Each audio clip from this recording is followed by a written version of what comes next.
Important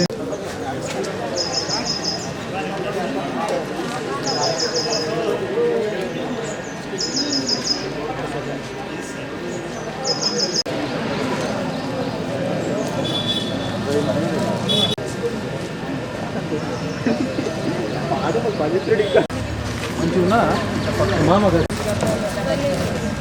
బాబు ఇంకొక 5-6 chairs ఇట్లా వేరే గుండ్రగా ఇంకొద్ది స్ట్రెచ్ వెనక్కి అనుకోండి.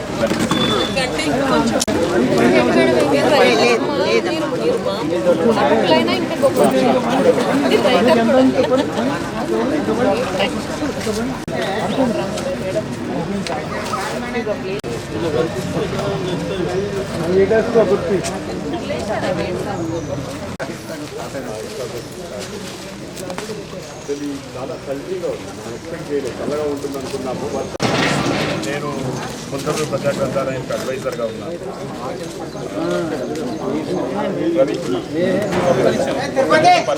ఇన్ఫార్మల్ గెట్ టుగెదర్స్ ఉండేది. ఉన్నప్పుడు ఒక ఆలోచన ఏమొచ్చిందంటే ఏదైనా ఒకటి ఊరికి చేయాలి అనే ఉద్దేశంతో స్పందన చారిటబుల్ సొసైటీ అని ఒకటి స్టార్ట్ చేశాను. స్పందన చారిటబుల్ సొసైటీకి వెళ్ళి పిల్లలకి every year scholarships 8th, 9th, 10th పిల్లలకి ఇవ్వడం మొదలెట్టాను. ఇచ్చిన తర్వాత ఒక 7-8 ఏళ్ళు సక్సెస్ అయిన తర్వాత అనిపించింది ఎక్కడో లోటు అనిపించింది. ఏదో వస్తున్నాము ఒక్కబడిగా స్కాలర్షిప్ అంటే దాదాపుగా ఇంతమంది ఈరోజు ఇక్కడికి వచ్చిందంటే నిజంగా ఈ పోటీలు అనేది లేకుండా కథల పోటీలు అనేది లేకపోతే మీరు ఇక్కడ రాకపోయి ఉండేవారు మిమ్మల్ని మేము కలుసుకోలేకపోయాము. కూడా ముందు కూడా మీరు అందరూ ఆశించినట్టు తప్పకుండా ఇది భారతదేశంలో ఒక గ్రామీణ ప్రాంతంలో అత్యంత మంచి గ్రంథాలయంగానే కాకుండా చాలా ఉన్నాయి. ఇంత మంచి కార్యక్రమాన్ని ఏర్పాటు చేసిన వేముల శ్రీనివాస్ గారికి, రవి గారికి, ఇతర మిత్ర కూర్చోండి ఎట్లా ఇష్టాగోష్టే కదా కూర్చోండి. మీకెందుకు మాట్లాడుకుందాం. ఇక్కడికి ఎన్నాళ్ళ కళను నిజమైనట్టుగా ఉంది. చాలాసార్లు అనుకుంటూ ఉంటాం మనం కథలు రాసినప్పుడు ముందు కథలు చదవాలి, వేరే వాళ్ళ కథలు చదవాలి. అలాంటి ఒక మంచి అలవాటు తయారు చేశారు. వేరే వాళ్ళ కథను విశ్లేషించడం, దాంట్లో మంచి చెడులు, సప్తశతి కానీ బృహత్ కథ కానీ చాలా పుట్టినాయి ఈ ప్రాంతాల్లో. కథ మానవ జీవితంలోని ఒక కోణాన్ని కానీ, ఒక సన్నివేశాన్ని కానీ, ఒక దృశ్యాన్ని కానీ, ఒక అనుభూతిని కానీ వివరించేది అయినప్పటికీ కథ చాలా చొచ్చుకొని పోతుంది. ఇంకొకటి ఏంటంటే ఒక 10వ తరగతి కనీసం చదివి ఆపేసిన వాళ్ళు కూడా ఇవాళ కథ చదవగలుగుతారు. ఒక నవల, సినిమాలో కూడా కథే, టీవీ సీరియల్లో కూడా కథే, చిన్న చిన్న షార్ట్ ఫిలిమ్స్లో కూడా కథే. కథ అనేది ఎప్పుడు కూడా ఒక జీవం దేనికైనా. అందువల్ల మంచి మంచి కథలు ఎన్నో తర్వాత రోజుల్లో సినిమాల్లో కూడా వచ్చి మనం నిజమే అనుకోండి. అట్లానే సీతారామయ్య గారి మనవరాలు అలా చాలా సినిమాలకి ఒక కథనే మూలం ఉన్నప్పుడే ఆ కథ చాలా రోజులు నిలబడుతుంది. అన్ని ప్రాంతాల వాళ్ళని దాన్ని మమైకం చేసుకుంటారు. అంటే దాంతో వాళ్ళు చాలా రావడం దాన్ని జీవితాలు మనం ఏం ప్రొజెక్ట్ చేయక్కర్లేదు. అవి ప్రొజెక్ట్ చేయడానికి చాలా కమర్షియల్ మాధ్యమాలు ఉన్నాయి. రచయిత ఎప్పుడు అలాంటి బిడ్డలను హత్తుకోవాలి, అలాంటి బిడ్డలను హక్కున చేర్చుకోవాలి, అలాంటి వాళ్ళ జీవితాల గురించే రాయాలి. ఎందుకు ఇన్ని బీదవాళ్ళ మీదనో లేకపోతే లెస్ బ్లెస్డ్ వాళ్ళ మీద కథలు వస్తాయి, వాటికే ప్రైజులు ఇస్తారని చాలామంది ఫోటో రాసి ఆ అవసరాన్ని బట్టి రాసినా కూడా రచయిత ఎప్పుడు కూడా అలాంటి వాళ్ళని తల్లిలాగా ఒడి చేర్చుకోవాలి. అలాంటి వాళ్ళ కథలు తెలియాల్సిన అవసరం ఉంది. ఎప్పుడు ఏ నాగరిక సమాజం కూడా బెటర్మెంట్ కొరకు ప్రయత్నిస్తాం. మనం ఇన్ని సైన్స్ పరికరాలు కనుక్కున్నాం మనిషి సౌకర్యం కోసమే కదా. అట్లా మనుషులందరూ కలిసి ఒక్కొక్క మానవీయ సమాజం ఏర్పడడం కొరకే మనం ప్రయత్నించాలి. కాబట్టి ఇందులో వచ్చిన కథలన్నీ అలా ఉండడం నాకు చాలా చదువుతూ ఉంటాను. ఎక్కువ చదవడానికే నేను ఎక్కువ ప్రాధాన్యత ఇస్తూ ఉంటాను. అయితే ఎక్కువగా గ్రామీణ నేపథ్యం అలాగే మన చరిత్ర చాలామందికి తెలియడం లేదు ఉంది. ఇలాంటి ఒక గొప్ప వేదికలో నేను మీ అందరి సమక్షంలో మాట్లాడడం అనేది నాకు గొప్ప ఆనందాన్ని కలిగిస్తోంది. ఎందుకంటే ఈ మొలకలూరు ప్రజా గ్రంథాలయం వారు కథని అంటే నేను చూస్తున్నాను చిన్నప్పటి నుంచి కథ అన్నారు ఏంటి, దాంతోపాటు పత్రికలు కూడా చాలా వరకు పోయాయి. దాంతో నాకే చాలా బాధేసింది. ఏంటి ఇలాగైపోతుంది, వ్యవస్థ ఎలా మారిపోతుంది, కథ చదివే వాళ్ళు తగ్గిపోతున్నారు, రాసే వాళ్ళు తగ్గిపోతున్నారు అనేటువంటి బాధ ఒక ఉండేది. అయితే 2020 నుంచి 2020, 2021, 2022 గత వరుసగా 3 సంవత్సరాల పాటు కథని శ్రీ మొలకలూరు ప్రజా గ్రంథాలయం వారు, నమస్తే తెలంగాణ వారు గౌరవిస్తున్న విధానం నాకు చాలా నచ్చింది. అంటే కథల పోటీ పెట్టడం కాకుండా ఏం చేస్తారు, చెక్కేది ఇచ్చేసి పంపించేస్తారు. కానీ అలా కాకుండా ఈ విధంగా రచయితల్ని ఒక గొప్పగా సన్మానించడం అనేది చాలా గొప్ప విషయము. ఈ సందర్భంగా నేను మొలకలూరు ప్రజా గ్రంథాలయం వారికి చేతులెత్తి నమస్కరిస్తున్నాను. ఈ కథాయజ్ఞాన్ని ఇక్కడతో ఆపకుండా కలకాలం సాగించాలని శ్రీకృష్ణదేవరాయలు ఆస్థానంలో 8 మంది ధన్యవాదాలు తెలియజేసుకుంటూ విరమించుకుంటున్నాను. మోరి వరకు ముల్కనూరులోనే ప్రాథమిక పాఠశాల ఉపాధ్యాయునిగా పనిచేశాను. అల్యూమిని ఆఫ్ జెడ్పిహెచ్ఎస్ ముల్కనూరు చేస్తున్న కార్యక్రమాలు చూసి పిల్లల్లో భాగంగా నేను కలిసిపోయాను.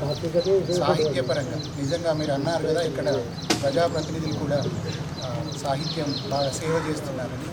ఇక్కడ వరల్డ్ ఎక్స్పోజర్స్ ఉన్న వ్యక్తులు ఉన్నారు. ఈ ఊళ్ళోనే చాలా విపరీతమైన ప్రపంచ స్థాయి ఎక్స్పోజర్ ఉన్న వ్యక్తులు ఉన్నారు. నేను ఈ ఊళ్ళో ఉపాధ్యాయునిగా పనిచేయడం నాకు గర్వకారణంగా ఫీల్ అవుతుంటాను. మీరు రాసిన కథ నేను చదివాను సార్, కీడు గుడిసె. ఆ కీడు గుడిసె అనేది ఒక మూఢ విశ్వాసాలు, ఒక కమ్యూనిటీని కానీ ఒక ప్రాంతాన్ని కానీ ఏ విధంగా డామినేట్ చేసి సమాజంలో అనర్థాలు సృష్టిస్తాయో చక్కగా వివరించిన ఒక తండాలు జరుగుతుంది. ఈ కట్టుబాటును వదిలేసి కూడా తను వేగంగా వెళ్ళి పట్టుకొని పోతూ ఉంటాను. ఈ మన తండ కీడు పడుతుంది, మనందరికీ అరిష్టం, ఈ అమ్మాయిని తీసుకుపోవాలని అంత కర్కశుడైన భర్త కూడా వెంటనే తన పరివారాల నుంచి హాస్పిటల్. అంటే మన మగవాళ్ళు బయట ఎంత దిగి వచ్చినా కూడా సంస్కారం కానీ ఏది కానీ వచ్చేది ఎక్కడి నుంచి అంటే మాకు పేరు కూడా టైటిల్ కూడా నాకు అద్భుతంగా నచ్చింది. శ్రీనివాస్ గారు నేను అడిగాను 2 రోజుల ముందు సార్ నాకు ఫార్వర్డ్ చేయండి చదువుతాను. మొదలు చదివిన కథ మీదే చాలా చక్కగా వివరించారు. మంచి అంటే మాతృ నెల్లూరు రామదేవి గారు కూడా కలిగి సార్ చాలా అద్భుతంగా రాశారు. Thank you sir. Thank you sir. ఏమిటి ఒకసారి అందరికి కనపడుతుంది సార్. వేణు అమ్మ సార్, వేణు అండి, వేణు మరి అమ్మ అండి. ఒక్క నిమిషం కూర్చో. వీడు ఈ లైబ్రరీకి వెన్నము. తరగతి గదిలో లెక్చర్స్ ఇస్తాను కానీ బయట పెద్దగా అలవాటు లేదండి. I'm not a practical orator. But కథ రమాదేవి మేడం చెప్పినట్టుగా జీవితానికి దగ్గరగా ఉంటుంది కదా, జీవితం యొక్క రిఫ్లెక్షన్ అయితేనే ఆ కథ బాగా పండుతుందని చెప్పారు. కాబట్టి ఏదో లాక్డౌన్ సమయంలో ఖాళీ సమయం దొరికి సరదాగా ఉగుసుపోకుండా అంటే మొదలైన కార్యక్రమం అది నాకు బహుమతి తెచ్చిపెట్టింది. లాక్డౌన్లో పాత జ్ఞాపకాలని గుర్తొచ్చి నాతోటి సహా విద్యార్థినులు, వదినలు, అక్కలు, చెల్లెళ్ళు, పెద్దమ్మలు, చిన్నమ్మలు వాళ్ళందరూ జ్ఞాపకం వచ్చి వాళ్ళ కన్నుల జ్ఞాపకంతో రాసినటువంటి కథ అండి. అయితే చాలామంది ఏంటంటే అది it's not a love story, actually ఏదో కల్పన కొంత ఉంటుంది కాబట్టి జీవితానికి కల్పన తోడైతేనే అందంగా ఉంటుంది కాబట్టి కల్పించాను. అది ఎవరి లవ్ స్టోరీ కూడా కాదు. అయితే అక్కడ చెప్పదలుచుకున్న సంస్కృతిలో అంతర్భాగమైనటువంటి అంశాన్ని మనం కోల్పోతున్నాము. ఈవెన్ అది మనకు ఇస్లామిక్ దేశాల నుంచి వచ్చింది పాటుగా, కానీ ఈ దేశంలో అంతర్భాగంగా అయిపోయింది. మనం సంస్కృతిలో కోల్పోతున్నటువంటి విలుప్తమైనటువంటి అంశాల్లో బాధ అంతర్లీనంగా అంతర్వాహినిగా మీకు ఆ కథలో కనిపిస్తుంది.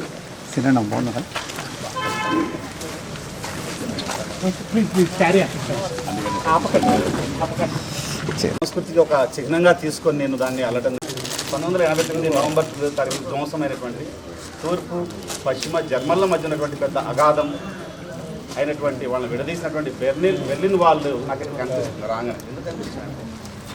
బెర్లిన్ వాళ్ళని ప్రజలే కావాలని మోసం చేశారు, పడగొట్టారు ఐక్యతారాగం పరగడం కోసం. కాబట్టి ఆంధ్ర ప్రాంతము సీమ ప్రాంతము లేకుండా మన భాష ఒక అనిశ్చిత స్థితి, ఒక ఏం చేద్దాం అనుకుంటాం చేయలేకపోతాం, ఇదంతా ఆ జ్వరం తగ్గినాక ఒకలాంటి నిరసనలో కూడా ఒక సంతోషం ఉంటుంది. ఆ జ్వరం వచ్చి తగ్గిన తర్వాత ఇట్లా కథ రాసిన తర్వాత మనలోని ఉద్వేగం ఇదంతా కూడా ఒక పేపర్ మీద పెట్టగలిగాము అని ఒక రిలీఫ్ ఉంటుంది.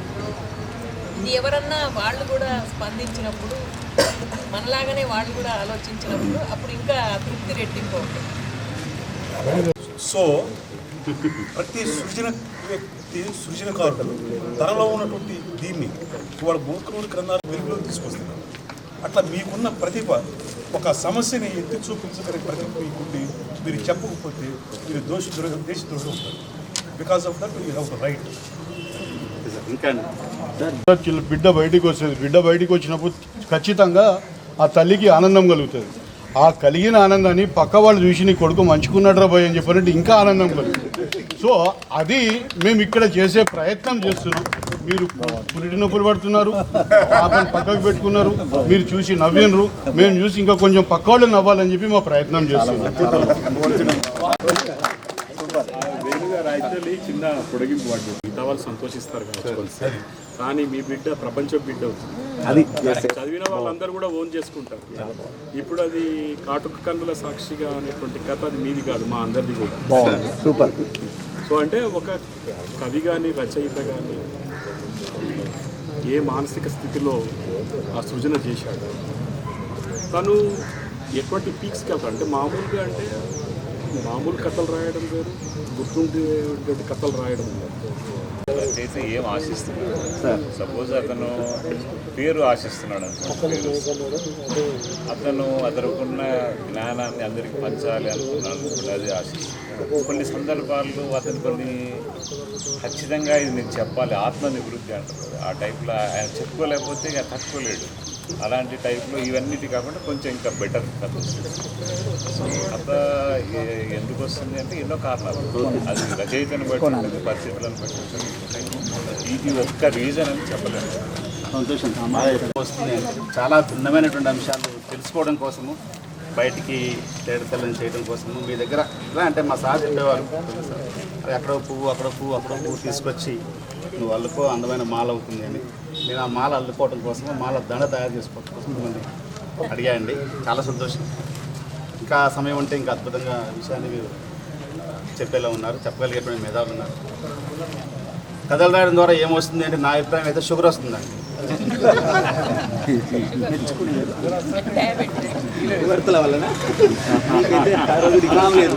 షుగర్ వస్తుందండి ఫస్ట్,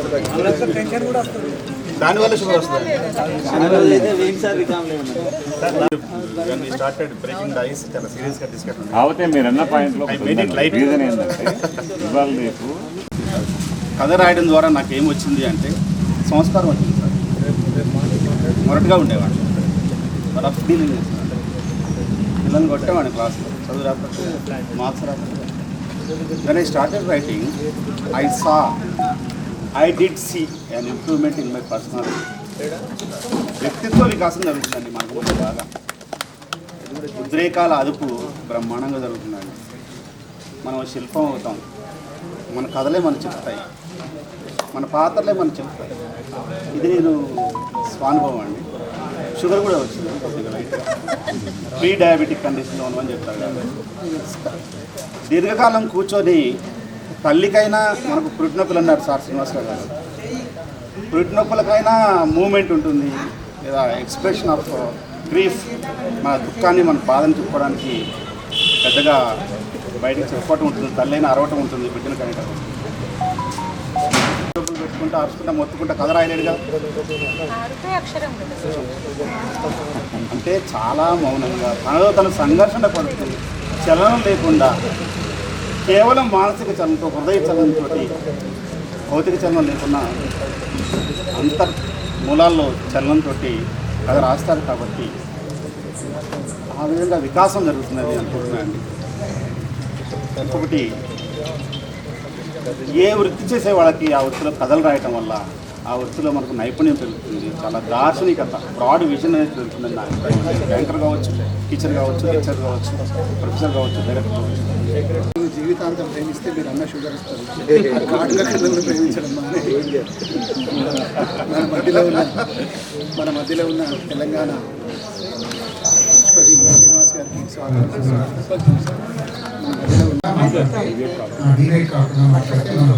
సమయాన్ని వినియోగించుకోవచ్చు.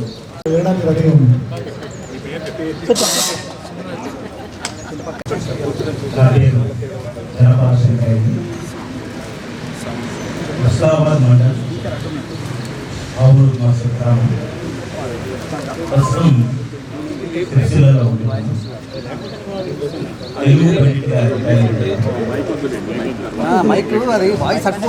పండిట్గా రిటైర్మెంట్ అయ్యాను.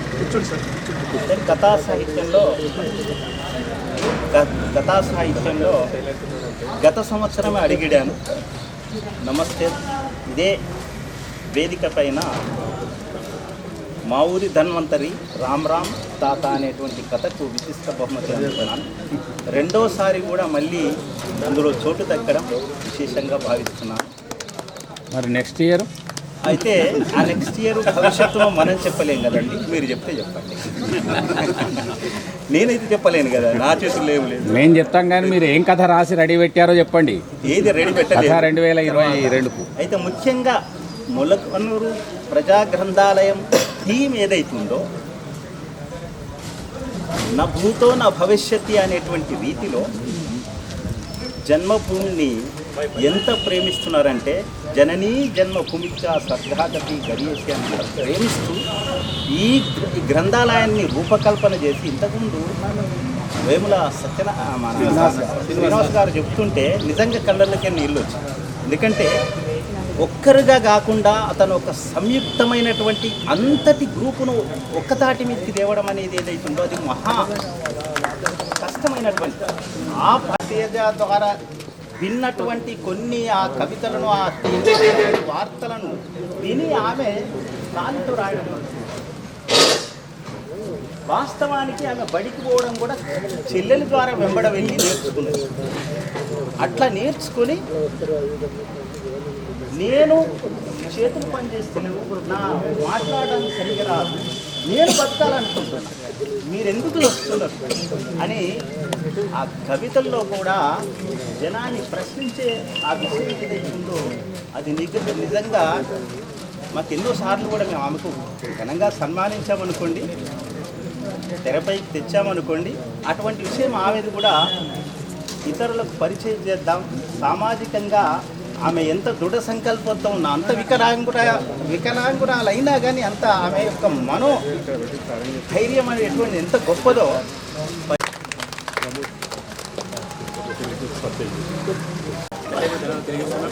మరి ఈ గ్రంథాలయం ఏర్పాటు చేయడానికి ప్రధానంగా దాని యొక్క ఉద్దేశం ఏంటి అంటే, ఈ సమాజంలో అనేకమైనటువంటి సమస్యలు ఉన్నాయి.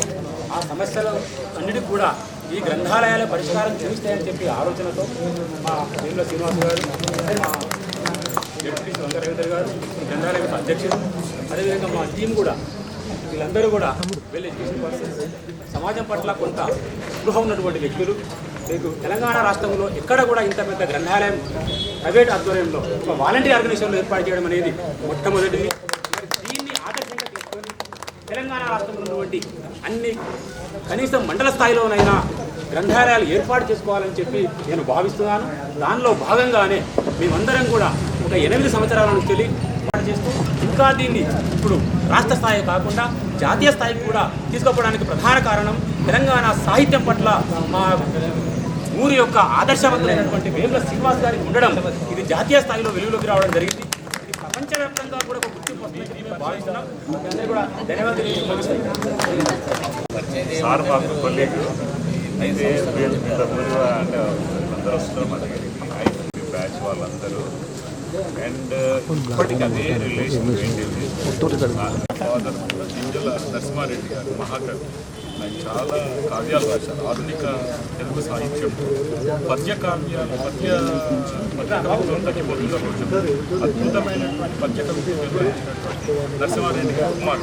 వాటి జెనెటికల్గా ఆయనకు వచ్చింది. ఈయన చాలా కథలు రాశారు, అట్లాగే కొన్ని కవితలు రాశారు. ఆయన మనకు జడ్జిగా 3 years కూడా మనకి కథకి జడ్జిగా. Thank you. అట్లా ఇట్లాగే మాట్లాడుతుంది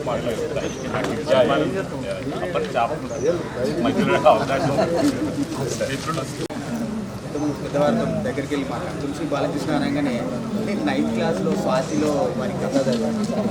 9th క్లాస్ అంటే మ్యాగజైన్లు వేసుకునేంత పరిస్థితులు అట్లాంటివి లేవు.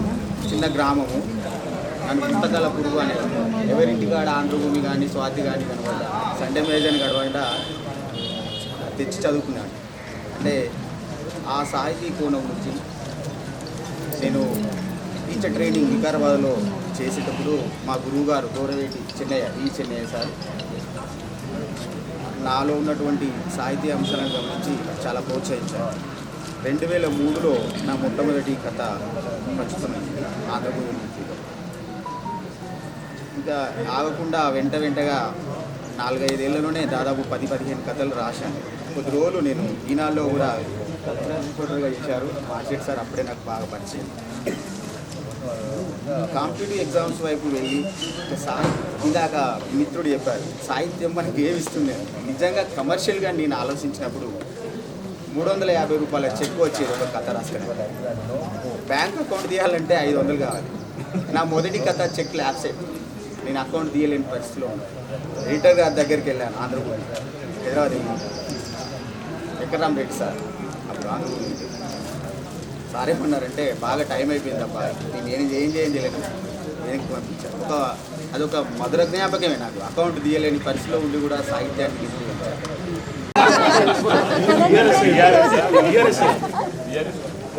సూపర్ అండి. వయసు ఎక్కువ పడి ఉండవచ్చు. అంటే ఏజ్ రిఫైయింగ్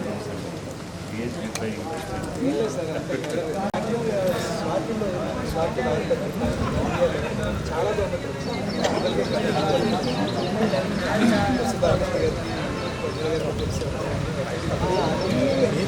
సార్ ఒకసారి పేరు మళ్ళీ చెప్పండి.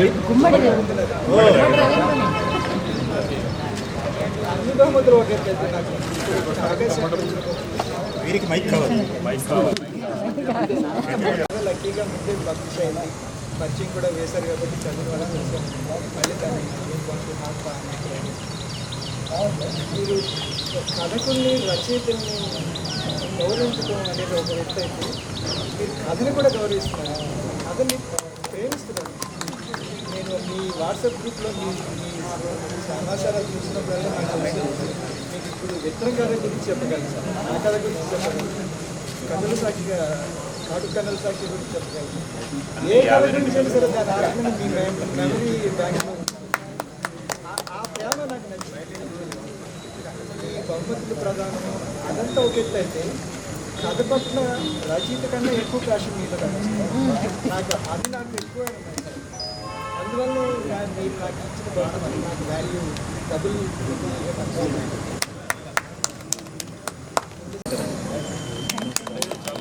కొన్నిసార్లు అంటే రచయిత ఒకటి అనుకుంటాడు, చివరికి వచ్చేటప్పటికి ఎక్సలెంట్ జనార్దన్ గారు చాలా కమిటెడ్గా చేశారు. శ్రమలో ఇక్కడికి వచ్చేసిన గ్రామానికి వచ్చేసిన ప్రజాగ్రంథాలకు వచ్చేసిన పెద్దలందరికీ పేరు పేరున స్వాగతం చెప్తూ ఈ కథల పోటీ నిర్వహించిన ప్రజాగ్రంథాలయ నమస్కారాలు. ఎందుకంటే అదొక స్పెషల్ ఫీలింగ్. మీ అందరినీ ఒక దగ్గర ఒక వేదికపై చూడడం అన్నది అది చాలా అరుదు సన్నివేశం. మీరు అందరినీ ఒక దగ్గర చూసిన చాలా గర్వపడుతున్నా. మంచి మంచి కథలు అందరికీ. నా పేరు ప్రమోద్ రెడ్డి పల్ల. నేను ఈ గ్రంథాలయ ఉపాధ్యక్షుడు. వారు విషవాలయం అనే కథకి ఇచ్చారు. నేను బాగా మీ కథ నేను బాగా నేను ఇండియన్ ఓవర్సీస్ బ్యాంక్లో చీఫ్ మేనేజర్గా రిటైర్ అయ్యాను. సంవత్సరం రిటైర్ అయ్యాను. హైదరాబాద్లో గత 32 ఏళ్ళు నేను రాసిన నా కథ మీద కొంతమంది నాకు తెలియదు పాజిటివ్గా స్పందించారు. నేను భువనేశ్వర్లో అక్కడ కొంతమంది దీన్ని నవలగా చేస్తే బాగుంటుంది అని చెప్పారు. నేను అక్కడి నుంచి నా చిత్రం దగ్గర నుంచి చాలా ఇన్ఫర్మేషన్ అడిగాను, కానీ అది రాలేదు. దానివల్ల నేను కథగానే రాయాలి సార్. వీలుంటే దీన్ని ఇంకా లార్జ్ స్కేల్లో తీసుకెళ్ళడానికి ప్రయత్నిస్తాను కూడా. తర్వాత ఒక చిన్న మాట, అంత పెద్ద ఎత్తున బహుమతులు ఇవ్వడం అనేది చాలా దానికి మొత్తలో ప్రజాగ్రత్తకి ప్రభుత్వ తెలంగాణకి నా ధన్యవాదాలు. అయితే ఫ్రాంక్గా చెప్తాను, ఎవరు అనుకోకుండా చేతలు కూడా మీరు ఇస్తున్న బహుమతులకు తగ్గ కథలు మనం రాస్తున్నామని ఒకసారి మనం ఇంకా మంచి కథలు రాయాలి, వాటికి తగ్గ కథలు రాయాలి. మీరు అన్నదానికి వచ్చింది 10,000 ఎంత ఇస్తాం. లాస్ట్కి ఏమన్నారంటే మేము అనుకున్న స్థాయి దగ్గర కథ రాలేదు. అంటే కథకి స్థాయి అనేది ఎవరు నిర్దేశించాలి, దానికి బెంచ్మార్క్ ఎక్కడ ఉన్న వాటిలో బెస్ట్. మనకు ఒక 10 వచ్చాయి, ఇప్పుడు 10 మంది రన్నింగ్ రేస్లో ఉన్నారు, ఒక ఆయన ముందు వస్తాడు. ఇది మాకు నచ్చలేదంటే కాదు కదా, నువ్వు పెట్టింది రన్నింగ్ రేస్, 10 మందిలో ఎవరు వస్తే వాడికి ఇవ్వాలి. సో ఆ పరంగా దాని కూడా ఎక్కువ అంటే ఇది ఎక్కువేం కాదు. లేదంటే మీరు అందరూ కూడా డెఫినెట్గా మంచి కథలు రావాలని మీరు ఎట్లా కోరుకుంటారు? మీరు కథ రచయితలు కాకుండా ఒక అభిమానిగా కూడా మీరు కోరుకుంటాను ఇంకా మంచి కథలు కావాలి. అంటే కథలు విస్తృతంగా పెద్దవాళ్ళకి చదివి వద్దబట్టి ఆ మాట. ఇంకోటి ఫస్ట్ ఇయర్ మనం సార్ మీరు ఫస్ట్ ఇయర్ అసలు కథలు బాగా, సెకండ్ ఇయర్కు very short first year number ఎక్కువ, రాసి ఎక్కువ వాసి వస్తుంది. 1 minute సార్, 1 minute సార్, కదా 1 minute చెప్పండి.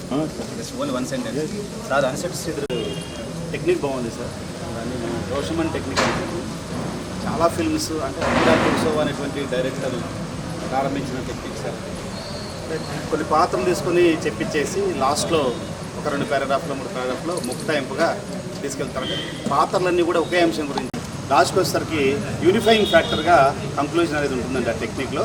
ఇది చాలా గొప్ప టెక్నిక్, ఆ టెక్నిక్ బాగా నచ్చింది సార్ మీకు. అందులో ఇంకొకటి సార్, నమస్తే తెలంగాణలో వచ్చేటువంటి ఒక మనందరం కూడా ఎక్కువ పట్టించుకొని అంటే ఎక్కువ చదువుతున్నారో లేదు తెలియదండి, చివరి పేజీలో చిట్టి కథ అని వస్తుందండి. రాసే మహానుభావులు ఇక్కడే ఉన్నారు, జెన్ వారి పేరు, ఒక చైనీస్ జపనీస్ నేమ్ లాగా ఉంటుంది సార్, మన జనార్దన్ సారే. సార్ నేను అన్ని ఫోటోలు తీసుకుని నా ఫోన్లో ఉన్నాయి. మీ మీరు ఆంధ్రజ్యోతిలో రాసినప్పుడు కూడా నేను ఫోటోలు తీసుకొని పెట్టుకున్నాను సార్, నేను నా ఆల్బంలో ఉంటాయి అవి. నిజంగా చాలా గ్రేట్ సార్. సార్ చదివితే ఏంటంటే ఆ ఒక్క 4 లైన్ల ఆ చిన్న చిట్టి కవితను చదివితే ఒక అద్భుతమైన థీమ్ దొరుకుతుందండి మన కథలకి, అందుకని చెప్పాను. థ్యాంక్ యూ అండి సార్. Thank you sir.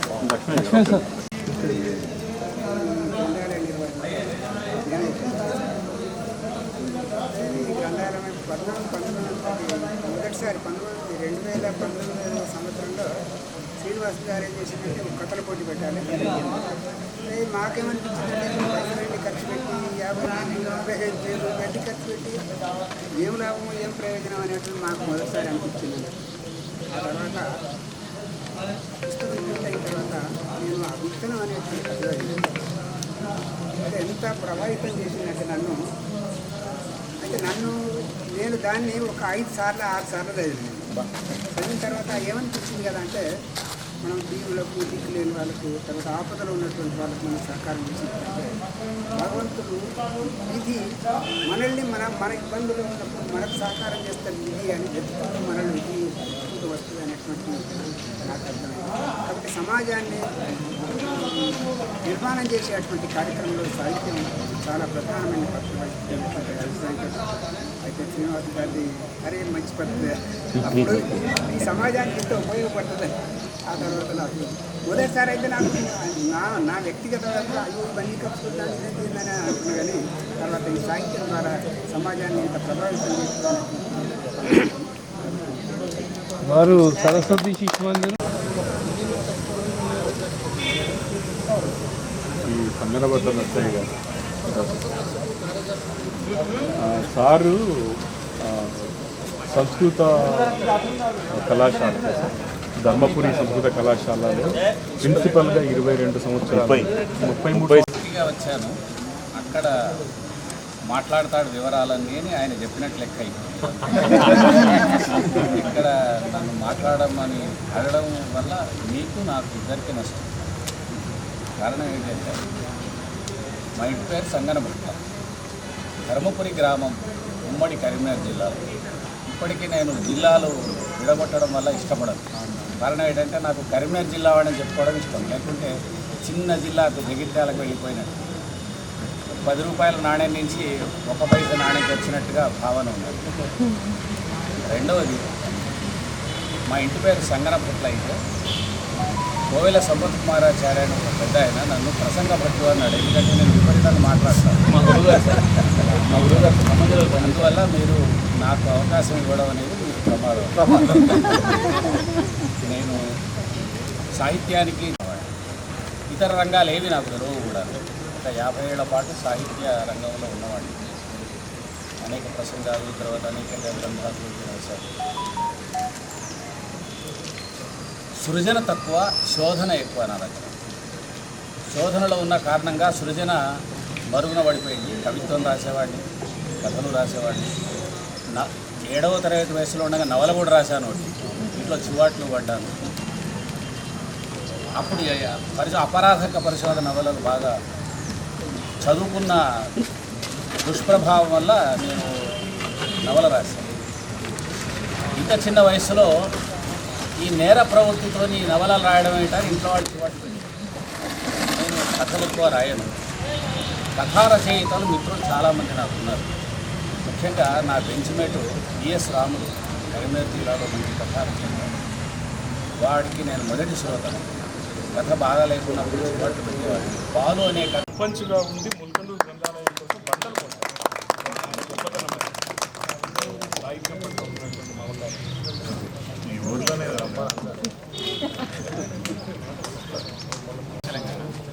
2019లో అనుకుంటా ఫస్ట్ టైం మాకు ప్రపోజల్ పెట్టారు. మా శేఖర్ రెడ్డి గారు ఉండే, నేను నమస్తే తెలంగాణలో చీఫ్ ఆఫ్ న్యూస్ బ్యూరో అంటారండి, నేను రిపోర్టింగ్కి హెడ్, రిపోర్టర్లకి పెట్టారు. సో మాకు ప్రపోజల్ వచ్చిండే వీళ్ళ దగ్గర నుంచి, ఇట్లా ముల్కందూరు నుంచి పెడుతున్నాం మనం. మా ఎడిటర్ శేఖర్ రెడ్డి గారు ఇది వీళ్ళు పెడుతున్నారట, మరి మనం ఏం చేద్దాము అని చెప్పేసి ప్రపోజల్ తీసుకొని సార్ చెప్పారు. సార్ ఏముంది మనకు, ఖచ్చితంగా మనము పోదాము, మనకు కూడా మంచిది కదా, మాకు కథలు వస్తాయి, మేము వెతుక్కుంటూ ఉంటాం. మాకు పంపే వాళ్ళు ఎవరుంటారని మా జనార్దన్ గారు అంటే మా ఫీచర్స్ డెస్క్ చేసే పని ఏంటంటే వెతుక్కోవడము, ఎవరు రాస్తారు, ఫోన్లు చేయడము, పంపించమని అడగడం అట్లా చేసేది. మనకు వస్తాయి కదా, మనంతా అది చేద్దామని అనుకున్నాము. ఆ సంవత్సరం బాగా జరిగింది. అంటే ఆ తర్వాత కరోనా వచ్చింది. అప్పుడు శ్రీనివాస్ గారు నాకు మెసేజ్ పెట్టారు, కరోనా వచ్చింది, మరి పరిస్థితి బాగాలేవు, ఇప్పుడు ఎట్లా పెడదాము, దీన్ని ఎట్లా ముందుకు తీసుకుపోవాలని. అంటే సార్తో నాకు ముఖాముఖి పరిచయం ఎప్పుడు లేదు, ఫోన్లోనే మాట్లాడుతూ ఉంటాను. సార్ నాకు ఫోన్ చేశారు ఒకరోజు, ఏం చేద్దాము అని చెప్పేసి, సార్ పెడదాము, ఒక నోటిఫికేషన్ ఇద్దాము అని చెప్పాము. అసలు విచిత్రంగా ఏంటంటే ఒక 1000 పైన కథలు వచ్చాయి. నేను ఆశ్చర్యపోయాను, రోజు వస్తూనే ఉన్నాయి. డేట్ అయిపోయిందని చెప్పినా కానీ వచ్చాయి. సార్ మళ్ళీ పోనీ అంటే ఎవరు మామూలు పంపలేదు, అంతా ఏమీలే. అది కూడా అడిగాం సార్, ఫోన్ చేసి సార్ అందరూ మరి మామూలు వాళ్ళు లేరు, మరి మనం సెలక్షన్ ఎట్లా అని చెప్పేసి మేము ఎవరినైతే ఏంటి దీన్ని చూడమని చెప్పి రీసెంట్ మీద అన్నప్పుడు కూడా ఇన్ని వచ్చాయి, అసలు వందలు వచ్చేసాయి. అసలు మా దగ్గర స్పేస్ కూడా లేకుండే. అసలు దీన్ని సార్ట్అవుట్ చేయడానికి ఒక టీంని జనార్దన్ గారు, మా స్వామి గారు పెద్ద టీం చేసాం. ఒక 6-7 ఇన్వాల్వ్ చేసాం. అంటే మీరు చదవడము, మళ్ళీ రీరైటింగ్ చేయడము, అదంతా చేయడానికి. సో అద్భుతమైన స్పందన వచ్చింది. నాకైతే అంటే మీరంతా కథలు పంపామంటున్నారు, నాకైతే దాని జీవితాలు కనబడ్డాయి. చాలామంది అంటే లైఫ్ ఇలా చెప్పారు, మన లక్ష్మయ్య గారు చెప్పారు, కథ చదివితే నాకు నేను ఇన్స్పైర్ అయ్యాను. ముల్కందూరు మిత్రమండలికి సంబంధించి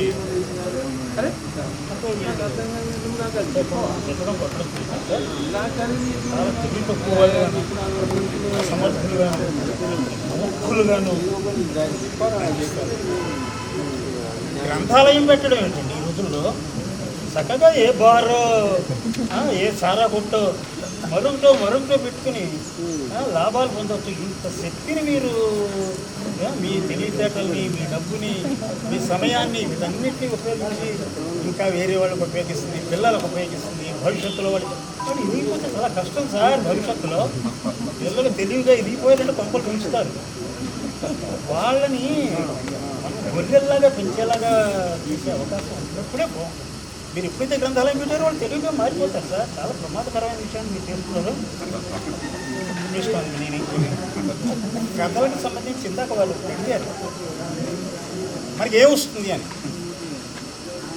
చనిపోయిన తర్వాత కూడా బతుకుంటాం సార్. రచయిత ఇప్పుడు చెప్దామని దాచుకున్నా. ఎందుకంటే రచయిత ఇవాళ నేను రేపు ఉండను. ఒక మంచి రచన కానీ చేస్తే కొన్ని సంవత్సరాల పాటు, కొన్ని దశాబ్దాల పాటు, కొన్ని శతాబ్దాల పాటు బతుకుండే అవకాశం ఉంది. రాజు మరణించే ఒక తార రాలిపోయే, కవియు మరణించే ఒక తార గగనం ఎక్కే, రాజు నివసించే రాతి బొమ్మలందు సుకవి నివసించే ప్రజల నాటకాలు ఉన్నాడు. ఎంత గొప్ప విషయాన్ని ఉన్నాడు. స్వగృహే పూజ్యతే మూర్ఖః, స్వగ్రామే పూజ్యతే ప్రభు, స్వరాజ్యే పూజ్యతే రాజా, విద్వాన్ సర్వత్ర పూజ్యతే అన్నాడు. కాబట్టి ఆ ఉద్దేశంతో మనం కవిత్వం కానీ, కథ కానీ, నాటకం కానీ చేయాలి. చాలా నష్టపోతాం రచయితలు, అది మాత్రం కరెక్ట్. ఆ సమయాన్ని ఇప్పుడు మీరు ఎలాగైతే సమయాన్ని వినియోగించి నష్టపోతున్నారో లేక సంతృప్తి చెందుతున్నారో, అలాగే మనం ఈ కథల మీద వాటి మీద ఆలోచించి చాలా విషయాల్లో మనం టైంని వినియోగించి ఎదుగుతాం.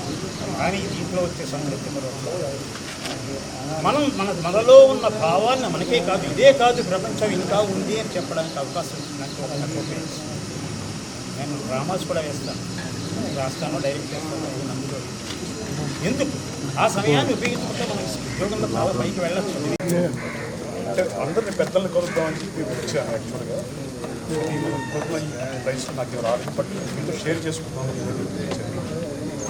తులసి బాలకృష్ణ గారి దాంట్లో, రామాదేవి మేడం గారి దాంట్లో, పెద్దలు దేశపతి శ్రీనివాసరావు సార్ దాంట్లో నిలబడటం చాలా అదృష్టం.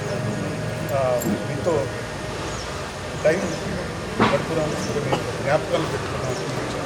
Thank you.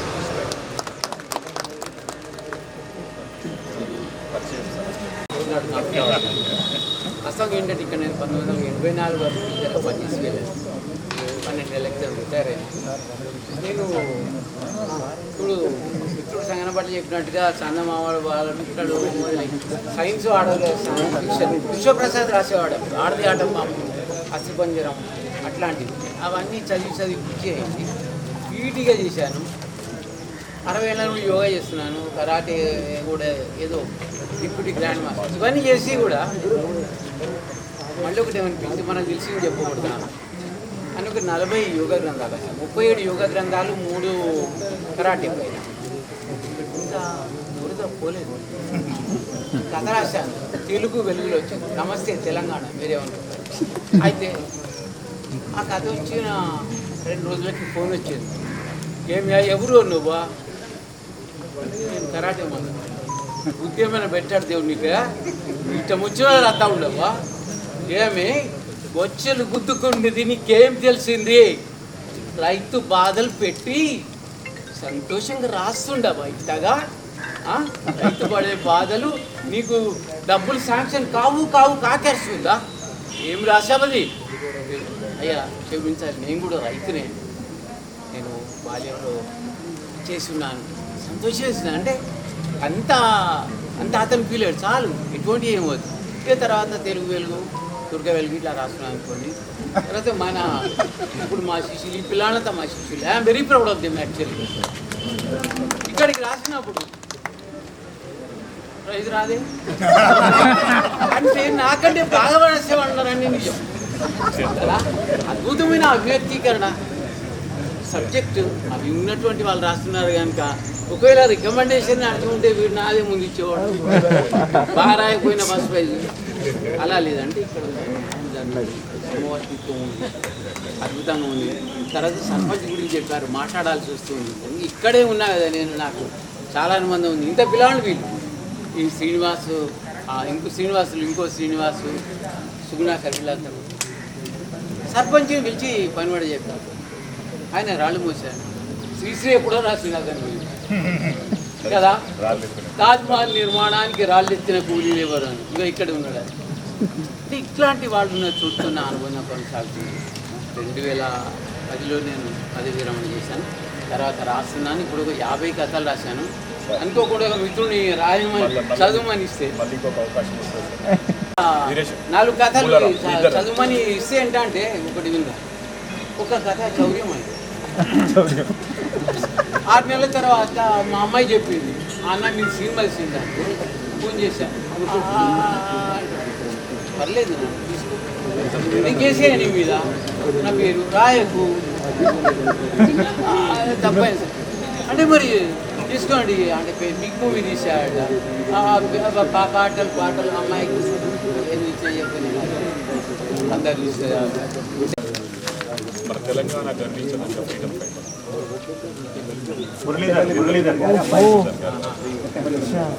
నాన్నగారు తెలుసు బాగా నాకు తెలుసు. ధర్మపురి వాడికి పడుతున్నారు. తర్వాత వారి పాప కూడా ఇప్పుడు పాటలు పాడుతూ సాహిత్యం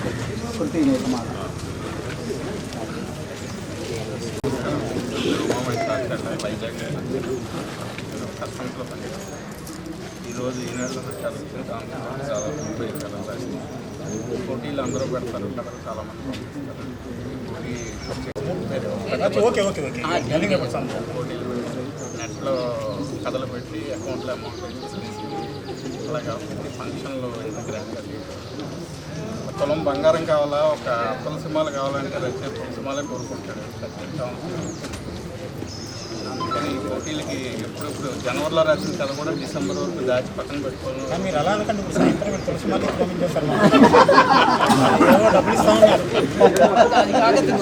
అది కాక మంచి కథ రాస్తే జనవరిలో రాసిన కథ కూడా డిసెంబర్ వరకు పక్కన దాచిపెట్టి చాలా చాలా అండి చాలా ఇంట్రెస్ట్. చాలా ఆయన స్టేటస్లకి నేను పెద్ద ఫ్యాన్. ఆయన నాకు తెలిసి చాలా మంది ఉన్నారు. బై చాయిస్ ఆత్మని కరెక్ట్గా ఆవిష్కరిస్తారు. వాట్సాప్ నమస్తే Telangana. Second year last year వచ్చారు. చాలా హ్యాపీ. వచ్చే సంవత్సరం కూడా వస్తారు. అవుతూనే ఉంటారు. ఓకే వీరేశం దగ్గర కానీ మీ అభిప్రాయాలు వినడం నాకు చాలా సంతోషంగా ఉంది. ఒక మాట లేదా నవల చదివినప్పుడు మీకు భోజనం చేసినట్టు ఉండాలి. మనసు కొంత ఆందోళన చెందినట్టు అనిపించాలి. కొంత జ్వరం వచ్చినట్టుగా కూడా అనిపిస్తుందని ఎప్పుడో చదివాను నేను. అట్లా అటువంటి అనుభవం చాలాసార్లు ఆస్వాదించాను ఈ మధ్య ఈ కథలన్నీ జరుగుతుంది. Thank you. నా పేరు పూల రాము. నేను సుమతిరెడ్డి ఇన్స్టిట్యూట్ ఆఫ్ టెక్నాలజీ ఫర్ ఉమెన్లో కష్టం.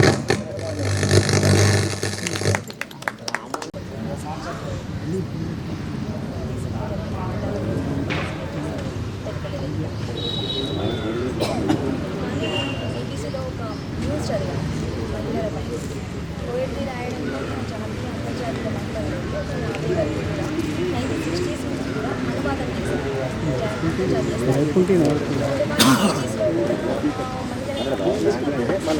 వేదనలు కానీ బాధ కానీ ఏదైనా కూడా చాలా బోల్డ్గా చెప్పగలిగారు.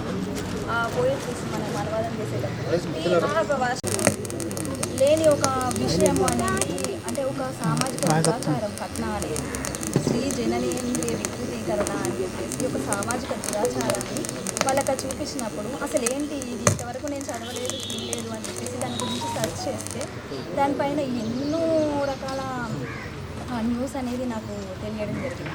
ఇది ఓన్లీ నాకంటే నాకు ఈ రోజుల వరకు నాకు ఈ విషయం తెలియలేదు. ఇది మధ్య ఆసియా ప్రాంతాల్లో ఎక్కువగా ఉంటుంది. సరే ఈ విషయం అనేది మనం ఏదో ఒక దాని ద్వారా మనం చెప్పగలగాలి. నా ఇంటెన్షన్ నేనేంటి తెలియాలి ఈ విషయం ఇలాంటి ఇప్పటికి కూడా ఉన్నాయా అసలు. అది చూసినప్పుడు నాకు ఇంకా చాలా ఆవేదన చెంది ఒక 3 days నేను సఫర్ అయినా. ఇది నేనేం చేయాలి, నేను కవిత్వం ద్వారా అంటే మామూలుగా చదివి బతికిస్తారేమో, ఏం చేయాలి అని చెప్పేసి సరే నేను కథ ద్వారా రాస్తాను అని చెప్పేసి చేసి ఒక కథ తీసుకుని దాన్ని నేను ప్రజెంట్ చేస్తున్నాను. అది నాకు తెలియదు బహుమతి పోటీ అని కూడా. అది నేను రాసిన ఫస్ట్ కథ. లాస్ట్ మినిట్లో నేను అది చూసేసి నేను పంపించాను. అది సెలెక్ట్ అయిపోయి ఇంత పెద్ద వేదిక ద్వారా ఇంతమందికి చేరుతుందనేది ఒక నాకు హ్యాపీనెస్, చాలా చాలా హ్యాపీనెస్ అండి. అందరికీ ధన్యవాదాలు.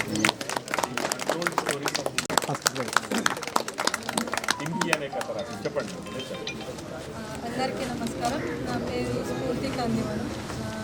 నా స్వస్థలం మహబూబ్ నగర్, ఇప్పుడు హైదరాబాద్లో ఉంటుంది. నా దృష్టిలో కథ అంటే కథకి ఒక ప్రయోజనం అనేది ఉండాలి. మనము కథ ద్వారా సమాజాన్ని మార్చేయలేకపోవచ్చు, కాకపోతే చదివిన పాఠకుడికి ఒక ఆలోచన రేకెత్తిస్తే మన కథ అనేది సక్సెస్ అయినట్టు. అయితే నేను ఒకరోజు యాక్సిడెంటల్గా సంచార జీవుల గురించి ఒక ఆర్టికల్ చదువుతున్నాను. అయితే నాకు అనిపించింది ఇప్పుడు నా జనరేషన్, నా నెక్స్ట్ జనరేషన్ వాళ్ళకి వీళ్ళ గురించి పెద్దగా అంతగా తెలియదు. సో నాకు అనిపించింది నేను నా కథ ద్వారా వీళ్ళ జీవితాన్ని, వాళ్ళ ప్రాబ్లమ్స్ని చూపిస్తే బాగుంటుంది అనిపించి నాకు అట్లా కథ స్టార్ట్ చేశాను. అయితే వాళ్ళ గురించి నాకు కూడా తక్కువే తెలుసు, తక్కువ. దానికోసం ఒక 2-3 months నేను మొత్తం ఇన్ఫర్మేషన్ గ్యాదర్ చేసుకోవడం జరిగింది. అట్లా అంటే వాళ్ళ గురించి తెలుసుకుంటుంటే నిజంగా ఇట్లా బతుకుతున్నారా వీళ్ళు అని నన్ను కదిలించింది చాలా. ఇంకా వాళ్ళ పాటలు అసలు వాళ్ళకి చదువు ఉండదు, బట్ ఎంత మీనింగ్ఫుల్గా వాళ్ళ పాటలు. అందుకే నేను ఆ సాంగ్స్ని కూడా ఇంక్లూడ్ చేయడానికి రీజన్ అదే. సో నా కథ ద్వారా నేను అది కొంచెం నేను ప్రొజెక్ట్ చేస్తున్నాను అనుకుంటున్నాను సక్సెస్ఫుల్గా.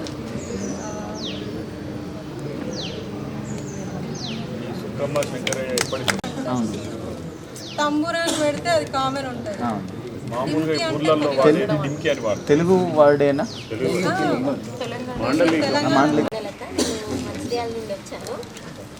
మామూలుగా నేను అంటే ఈ రచనా వ్యాసంగంలో లేను అసలు. స్కూల్లో స్టూడెంట్స్తోనే సరిపోతూ ఉండేది. అయితే పిల్లలంతా ఫేస్బుక్ ఎడిక్ట్ అవుతూ ఉన్నారు. అసలు అదేంటో చూద్దామని నేను ఫేస్బుక్లో జాయిన్ అయ్యాను. దాంతో ఏంటంటే అందులో అందరికి రోజు wishes, good morning, good night అట్లా పెడుతూ ఏదో క్యాప్షన్ రాస్తూ ఉండేదాన్ని. అది చూసి కొందరు ఏంటమ్మా మీరు ఎప్పుడైనా కవితలు రాసారా, మీరు రాసేవేమో అట్లాగే ఉన్నాయి అని అన్నారు. ఎప్పుడో కాలేజ్ డేస్లో రాసాను, ఇప్పుడు ఏం రాయట్లేదు అని చెప్పాను. లేదమ్మా మళ్ళీ నువ్వు మొదలుపెట్టు, చాలా బాగున్నాయి అని చెప్పాను. అప్పట్లో నేను కవితలు రాయడం మొదలుపెట్టాను. అట్లా కవితలు రాస్తుండగా అక్కడక్కడ ఏదో ఒక అంశం ఇచ్చి కథ రాయమంటే అలా ఏవో చిన్న చిన్న కథలు రాస్తూ ఉండేదాన్ని. అట్లా మొదటిసారిగా పెద్ద కథ ఇదే. దీనికి రాసినప్పుడు నాకు బహుమతి రావడం జరిగింది. దానికంటే ఇంతమంది ప్రముఖ రచయితల ఐడియాస్ని షేర్ చేసుకోవడం అనేది నాకు ఆ బహుమతి కంటే ఎక్కువ సంతోషాన్ని ఇచ్చింది. థ్యాంక్ యూ అండి.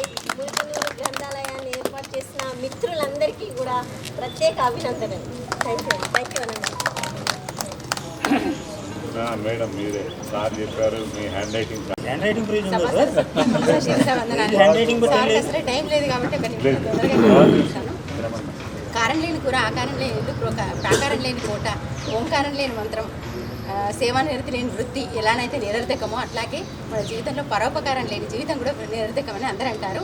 అటువంటి దాన్ని నేను ఈ ముల్కనూరు సొసైటీ దాంట్లో చూశాను. వాళ్ళకి నిజంగా హ్యాట్స్ ఆఫ్, వాళ్ళకి చేతులెత్తి మొక్కుతున్నాను. ఎందుకంటే మనకు జీవితం ఏమి ఇచ్చింది, మనం ఊరికి ఏమి ఇచ్చినాము, ఊరి మనకేమి ఇచ్చింది అని కాదు, ఊరికి మనమేమి ఇచ్చినాము అని మంచి తాటను తీసుకొచ్చేసి ఇంతమందిని ఆలోచింపజేశారు.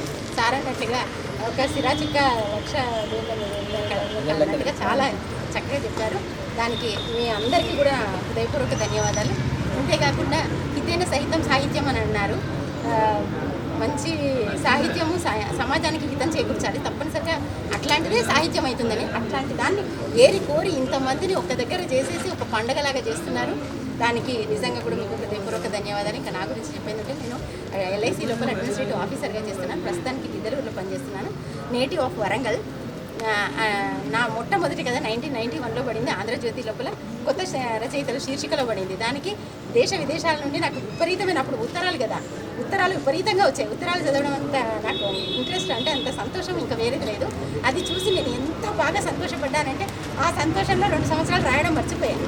అంత విపరీతంగా రోజు వెళ్ళగానే, అప్పుడు హుజరాబాద్లో అప్ అండ్ డౌన్ చేసేది, ఇంటికి వెళ్ళగానే దాని పేర ప్రేమ తప్పన, అది వెళ్ళగానే ఇంట్లో అవన్నీ ఉండేటివి అన్నట్టు. అది ఎంత సంతోషాన్ని గురి చేసి మీరు ఇలాగే రాయండి అది ఇదని పెద్ద పెద్ద ప్రొఫెసర్స్, అసిస్టెంట్ ప్రొఫెసర్స్, విదేశాల నుండి విదేశీ మెయిల్, అప్పుడు చాలా గ్రేట్ కదా, అవన్నీ అలా వచ్చేటి, చాలా సంతోషపడ్డాను. తర్వాత ఇప్పటివరకు 4 కథా సంపుటాలు, 2 కవితా సంపుటాలు తీశాను. మొన్న లేటెస్ట్గా తీసిన స్పందించే హృదయం కథా సంపుటికి 6 పురస్కారాలు వచ్చాయి. మొన్న మాడిశెట్టి గోపాల్ గారి ఆధ్వర్యం లోపలే దాన్ని ఇనాగరేట్ చేసుకున్నాము. ఇక లేటెస్ట్గా సాహు మాసపత్రిక లోపల వాళ్ళు నవలలు పోటీ పెట్టారు, 6 మాసాల నవలలు. దాని లోపల కూడా 45 నవలల లోపల 3 నవలలు సెలెక్ట్ అయ్యారు. దాని లోపల నా నవల ఉంది. కొంతపాటు మాకు కరోనా గురించి రాశాను. నిజంగా కూడా ఎంత బాధపడుతూ రాశానంటే, కరోనా లోపల ఉన్న ప్రతి ఒక్కటి కూడా ఇప్పుడు సార్ చెప్పినట్టుగా అక్షరబద్ధం చేయాలి. మనం ఇప్పుడు ఉంటాము, రేపు ఉండము, కానీ మన తర్వాత తరానికి అసలు మనం ఏం చేస్తే అంత పెద్ద మహమ్మారి మన మీద దాడి చేసింది. ఎంతో మహమ్మారిని ఎదుర్కొన్న వాళ్ళు కూడా భయం వల్లనే చాలామంది చనిపోయారనే విషయం కూడా చాలామందికి తెలుస్తుంది. ఒక మంచి మిత్రుని నాకు దగ్గర చేసినందుకు చాలా సంతోషంగా ఉంది. ఇంతమందిని ఆత్మీయంగా కలిసినందుకు కూడా చాలా సంతోషంగా ఉంది. మీ అందరికీ జర్నలిజం నా బ్యాక్గ్రౌండ్. ఇప్పుడైతే పత్రిక రన్ చేస్తున్నాను. వార్తా, సాక్షి వీటిలో పనిచేశాక రిపోర్టింగ్ చేసేదాన్ని. సో లైఫ్ని చూడడము ఏంటి అంటే, నేను ఈ హైదరాబాద్ వచ్చాకే చూశాను. అంతకుముందంతా డిగ్రీ వరకు వెళ్ళడము, రావడము, కాలేజీకి వెళ్ళడం, రావడం తప్ప వేరే లోకం తెలియదు. నేను అసలైన లైఫ్ ఏంటంటే హైదరాబాద్లో నేను జాబ్ చేయడానికి రావడం. మాది ముస్లిం ఫ్యామిలీ కావడం వల్ల మాకు అసలు బయటి ప్రపంచం అంటూ పెద్దగా ఏమీ అంత తెలిసేది కాదు. సో ఆ క్రమంలో మాకేంటంటే ఇక్కడికి నేను రావడము, అందులో మేము సింగిల్గా మా బంధువులకు దగ్గరగా లేకుండా ఇంకా వేరే చోటకి వచ్చి ఉండడము, దానివల్ల కొద్దిగా ఫ్రీడమ్ దొరుకుతుంది. దాంతో నేను జాబ్ చేయడానికి బయటికి రావడము, బయటికి వచ్చి ఇవన్నీ చూడటము, అందులో జర్నలిజంలోకి రావడము నాకు ప్లస్ అయిందన్నమాట. కాకపోతే నేను అనుకున్నవి ప్రజెంట్ చేయడానికి జర్నలిజమే నా బ్యాక్గ్రౌండ్. ఇందులో నేను రచయితగా రావడానికి ముందు నేను ఫేస్బుక్లో ఉన్నాను. సాక్షిలో ఉన్నప్పుడు కొంచెం హెల్త్ పాడయ్యి నేను రిజైన్ చేశాను. జాబ్కి రిజైన్ చేసినప్పుడు అంటే వార్తలు రాసి వ్యాసాలు రాసి ఉన్నప్పుడు ఖాళీగా ఉండలేదు, ఏదో ఒకటి రాయాలనిపిస్తుంది. అందులో బాగా రాస్తుంటారు ఫేస్బుక్లో. సరే రచయితలు లేకపోతే కార్యకర్తలు, సామాజిక కార్యకర్తలు ఇట్లా ఏదైనా సబ్జెక్ట్ రాసినప్పుడు అరే మనం కూడా ఏదైనా రాయొచ్చు కదా అనే ఆలోచనతో నేను అందులో జాయిన్ అయ్యాను. జాయిన్ అయ్యాక అందరూ ఒకరికొకరు ఇట్లా గ్రూప్ ఫామ్ అవ్వడము ఇది జరిగింది. కాకపోతే ఫేస్బుక్లో రాస్తే నా వార్తలు డైలీ పేపర్లో వచ్చేవి, అదొక థ్రిల్ అనమాట. నెక్స్ట్ డే పేపర్లో చూసుకోవడము అది. కానీ ఫేస్బుక్లో వస్తే నాకు అంత ఫీల్ రాకపోయేది. దాంట్లో నేను అసలు వార్తలు రాయడమే తగ్గించేసి ఆర్టికల్స్ ఇవి రాయకపోయేదాన్ని. కాకపోతే మానసిక ఒత్తిడి అనేది ఉంటుంది, ఏదో రకంగా మనం ఎక్స్ప్రెస్ చేస్తే తప్ప ఆ ఫీల్ ఉంటుంది. అట్లా నేను ఆ కథలు రాయడము, దీంట్లో సాయిబాబా గారు అట్లా ప్రోత్సహించారు. దానికంటే ముందు కవి సంగమం అని ఫేస్బుక్లో ఒక కవిత గ్రూప్, అందులోకి జాయిన్ అయ్యాను అనమాట. కవితలు బాగా రాసేదాన్ని. వాళ్ళ లైఫ్ని కూడా ఇప్పుడు చూపించడానికి రీజన్ ఒకటి నేను కావాలనుకున్నాను. సో ఆ రకంగా నా కథని నేను ప్రజెంట్ చేద్దాం అనుకున్నాను. అట్లా ఈ కథల పోటీకి నేను చివరికుందని పంపించాను. నాకు తెలియదు అసలు కథల పోటీ అదే. చివరి విషయంలో మా ఫ్రెండ్ శ్రీధర్ గారు ఆయన చెప్పారు, మేడం ఇది పడింది.